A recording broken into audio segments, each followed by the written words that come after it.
Hey guys, Nintendo's forgotten franchise, I swear. F-Zero has only seen a little love from Nintendo over the years, well, since I was born, and that was in 1995. There were other similar sci-fi racers that came out, probably around the same time, a little bit later. I didn't really look at the years, but we had Wipeout, Roll Cage, and Extreme G, which in their own right are all fantastic games. F-Zero was the game I chose over the contenders as a kid. I don't think it ever had anything to do with the art style or anything at the time. It was the Metal as Hell cartridge art and the opening guitar that pulled me in. You see, I grew up with music pretty much around me at all times, so that's how I remember fun experiences that was from games. Usually to do with how good the soundtrack was or how memorable, if you want to put it that way. Here are a few samples to listen to with the races involved.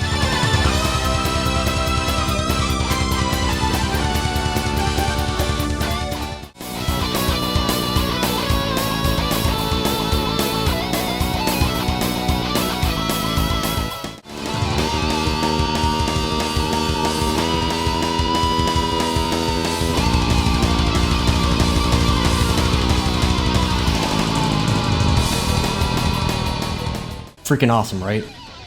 Skipping straight to the meat of the game, of course I am going to play as our poster boy, Captain Falcon. You know, the one dude from Smash Bros. That no one has ever played his game. I get it, the Falcon Punch is cool, and has never showed up in his video games, or at least not that I remember. I mean, F-Zero X in general, or F-Zero in general, isn't even marketed as a Captain Falcon game. He's not even on the cartridge art, and it wasn't until GX where they added a story, but I'm getting a little off topic here. Moving on. The Blue Falcon when I was a kid was not my go-to car, and since I had a fresh new save and I was too hyped to make this video, I never unlocked all of my favorite machines. I really love Zada's car, the Death Anchor, as well as James McCloud's vehicle, the Little Wyvern. Yeah, you heard me, James McCloud. It's really neat that Nintendo used to do these crossovers a lot in their own universe. Now it's just Mario references if we even get that. Oh, speaking of Mario. Oh, and there's Doc Doctus here too. Actually, you know what? There's way too many references to go through, but it's really cool to see that pop culture had its turn with this game. Outside character references, we have the speed of the game. And personally, what stood out to me as a kid, even playing it back for this video, is just how fast it was while being easy to control. Especially on tracks like Silence, or the later ones, which are part of the Joker Cup. Speaking of Silence, which is in the background now, this track allows you to reach the highest speeds possible, upward of 2,000 kilometers per hour, which in Freedom units is about 1,242 miles per hour. Yeah, fast.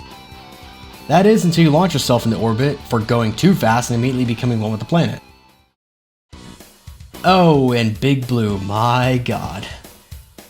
The soundtrack that plays during this race with the massive cylinder and windy roads really sets the tone for such a fantastic track. While it isn't the hardest race in the first cup, I remember it fondly. Like, extremely fondly. Oh, and I like the little announcer before every race. 3, 2, 1. And this. You got boost power! I love the "you got boost power" more than I should, I know. Speaking of boost power, the idea of learning the track on lap 1 to go as hard as you can on lap 2 and 3, chef's kiss. It gives you the ample time to realize where turns are coming up or hazards to avoid them, since the first lap isn't often as important in the grand scheme of things. At least on standard. With how fast you can go, you can make it to the front at the end of lap 2, even if you're pretty bad at the map, and if you just ration out your machine's power. Oh right, boost is tied to health as well, which can really help with the next thing I find crazy, but metal.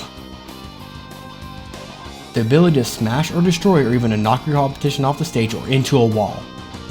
You even get this little ding when you do it, and some tracks allow for really brutal kill boxes on small lanes or big walls. See what I mean? Satisfying, you know, until it happens to you, or you get a little too greedy and take to the air, and at least it gives you a memorable voice line from the announcer. Too bad, you lost your machine. No, don't ask me what he said, I have no idea either. Something about juicy? Anyways.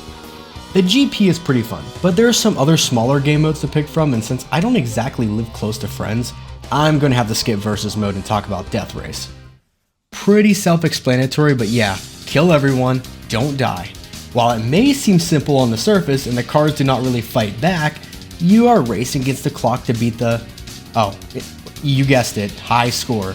Shit, it's like I've mentioned this point so much, really.